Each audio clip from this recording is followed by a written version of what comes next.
Bill, you said that the kid is named Storm, which means it's a girl, pointing to the female X-Men character of that name. On the other hand, the Human Torch was Johnny Storm.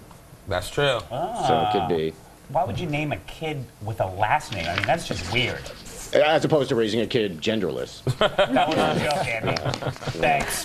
That doesn't make sense, Bill. Once they're doing that, it's really not a big stretch to think they would pick a last name as a first name, is it? That was my point. I mean, come on. I try to show Think before you tell. talk. Think before you talk, Bill. I mean, really. Yeah, honestly, Bill, you people. Literal Larry in the newsroom. Thank you, Mike. Thank you, Literal Mike. Larry in the newsroom. Look what I do with my head. Yeah. Oh, last one, really. Wow. People react to Oprah leaving TV. Sherrod, you said in your house you had covered all the mirrors because there's no time to worry about personal appearance. Right, vanity. Are you sitting Shiva for Oprah? I'm sitting Shiva for Oprah. Yes. Yes. Shiva for Oprah is the name of one of my books, actually. That's my next tour. Yeah. I had some other stuff, but apparently I have no time, so your loss, America. Yeah. It's your loss, America. Your loss, America. Another one of my books. That is. Yeah. That's it. If you don't buy this book, it's your loss, America. Exactly. That's a great title. I like that, actually. I'm stealing that for my next book. No, you're not. It's already out. No, it isn't. Okay, go away. Bye. So, what do squirrels, rabbits, and a raccoon have in common? Up next, PAB discusses her new book, How Critters Prevented World War III. Oh, yeah, it's I in read the about that. historical section of Barnes & Noble. What am I talking about? Hey, what the heck? Those are prostitutes. Well, we don't know that, do we? Well, it's this kind of analysis that got me this job.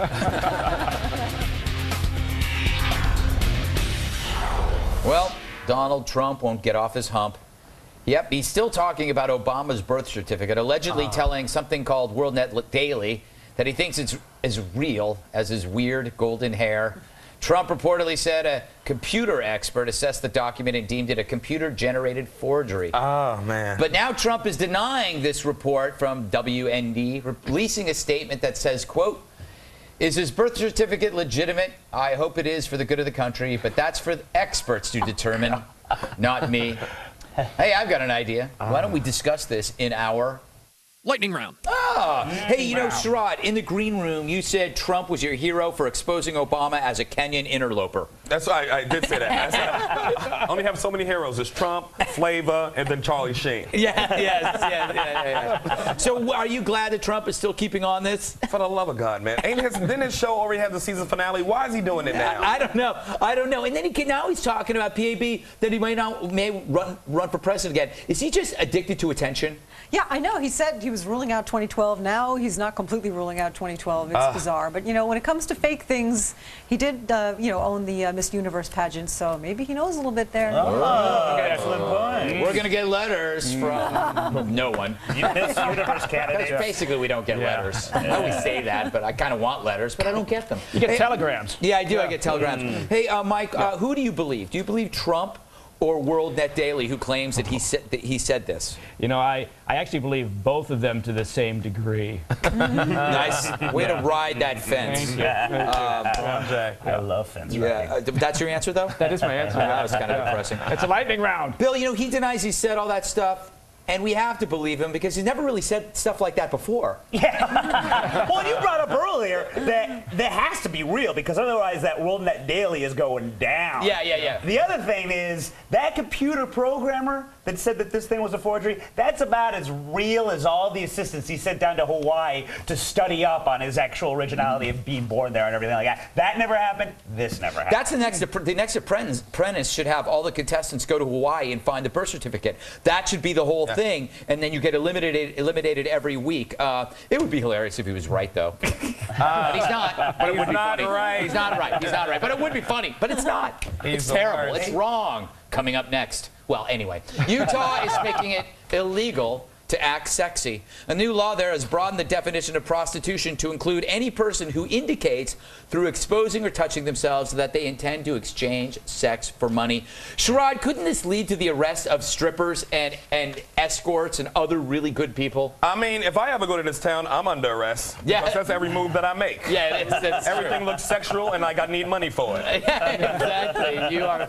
You are a walking sex thing. I couldn't think of a word for thing. Walking fucking sex thing. I love that movie. That's really sad. A really good talk show host would have had a better word, but I've given up at this point. Hey, Baker, are they effectively banning you from Utah? Oh man, you know what? If I had known that my last trip to pick a place in Utah would have been my last, out the press. The thing that fascinated me about the story was they said police say the new legislation will stop a new tactic prostitutes allegedly use against undercover police, asking them to touch themselves to prove they're not cops. Now, my question is this.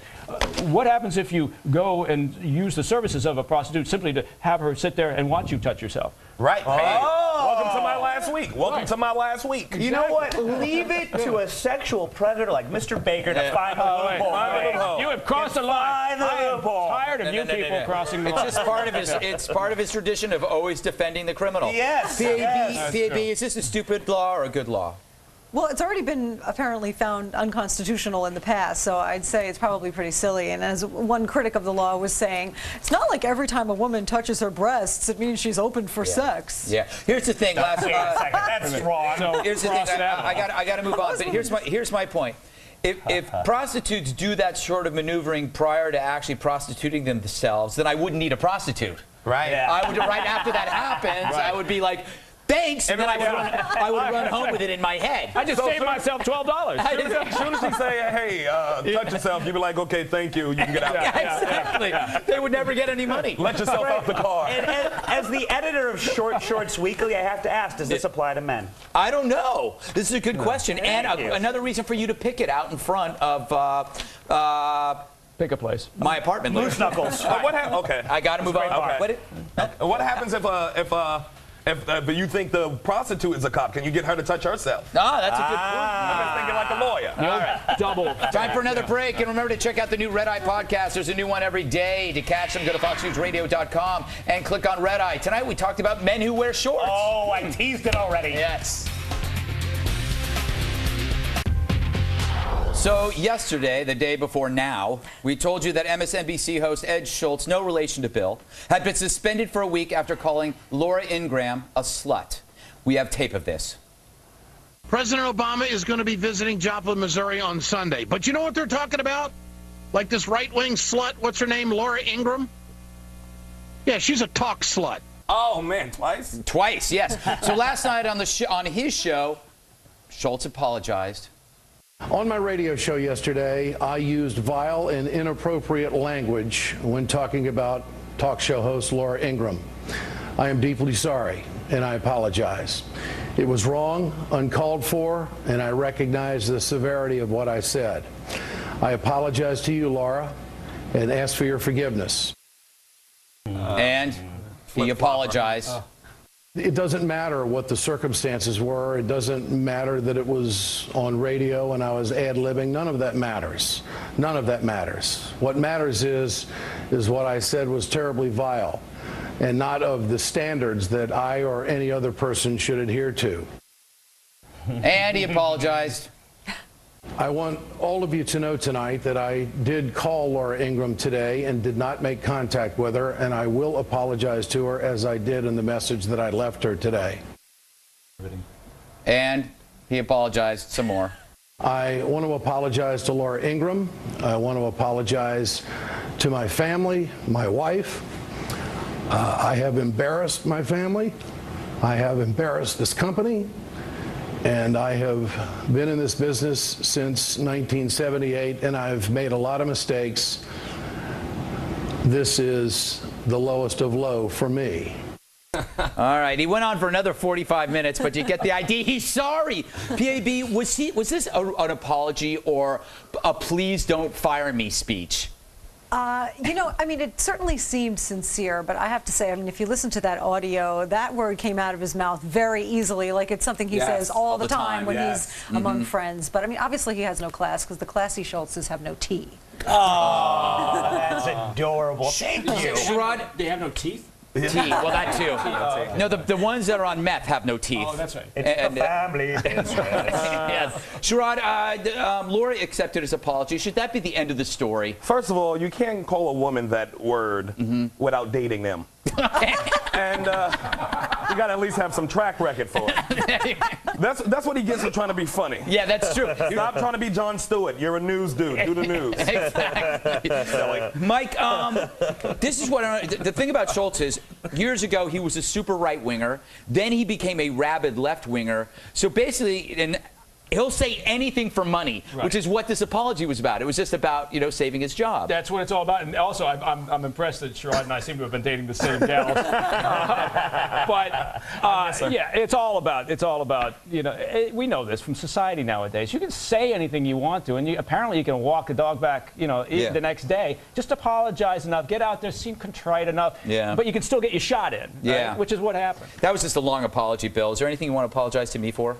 Absolutely nothing. You're welcome. I'll say that. I will also say that he didn't used to have a T. And on behalf of the entire Schultz family, I implore MSNBC to not fire Uncle Ed. Look, he's a little crazy sometimes, but he's a blast at the family barbecues, unless you're a niece. Yeah, terrible. But Bill, I want to say this. Having seen that, I feel that it's time for me to apologize to some things I've said to you, like this. Bill, in Chelsea, your nickname is Mr. Soccer because you also don't use your hands. Bill, you are a big loser. You've said that yourself. Bill, you hate Asians, so I bet you're applauding what Miley did. Bill, you're humiliated regularly at work and in the bedroom. Bill, I want to apologize for that, but I also want to apologize for this. Bill, as an avowed racist and hater of black people, you probably think this is an insult to all the good work done by the Klan. Bill, you gotta keep it. You often pose online as a man. When will all of this deception end? Bill, you've survived on loose change because you're poor and you smell. Does that mean you're in favor of the penny or are you against the penny? Bill, I got to say, I feel really awful about that and I apologize. And I also apologize for this. Bill, you have no friends or family, so as an environmentalist, you shouldn't really be flying at all, should you? You worthless sack of crap. Wow! Wow! How has my hair gotten bigger and you've gotten tinier? I know. All I know is I was really, really fat back then. I didn't shave that much. Yeah. I also noticed we had more African Americans on the show back then. Yes, yeah. Well, everything, sometimes things get better, Greg. Yeah, sometimes things get better. Your head was swollen with insults. I know. Your head, they were just fighting to come out. It's like I was addicted to an air compressor at the gas station. And I was showing up before the show and going, a little swollen. I was really, really bizarre looking. You know what I wasn't addicted to? Frizzies. Yes. That was some bad hair. But and it's not gotten better. You know what?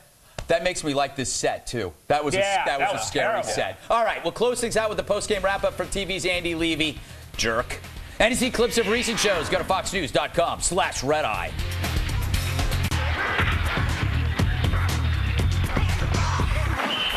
Back to TV's Andy Levy for the post-game wrap-up. Thanks. Hey, Mike, you got a picture of a certain birthday boy? Yes, I do. I tell you one little kid who's not going to be growing up confused about his gender, and that's my little superhero, Big Ben, who just turned 4 years old today. Happy birthday, Ben. Yes, indeed. That literally could have been anybody. Yeah. So sorry for I do that for security reasons. Yeah. Hey, Sherrod, how you living these days? I'm chilling, working hard. I'm on Are We There Yet? Ice Cube show on TBS, recurring character over there. Writing the Khalil stuff. I didn't know that. And I'm doing Fallon soon, so I'll let y'all know the date on that. Excellent. Hey, I'm trying to make it happen. These jokes don't tell themselves, roommate. I hear you, dog. Back to you, Greg. That's all we got? That's all we got. PAB didn't have anything to say? No, we have no time. No, that's a shame. I got to say, this was a fun show. Yeah. It was. Yeah. I like to have fun. I'm back. Yeah, he's back. I bet you agree with me, don't you, America? That was fun.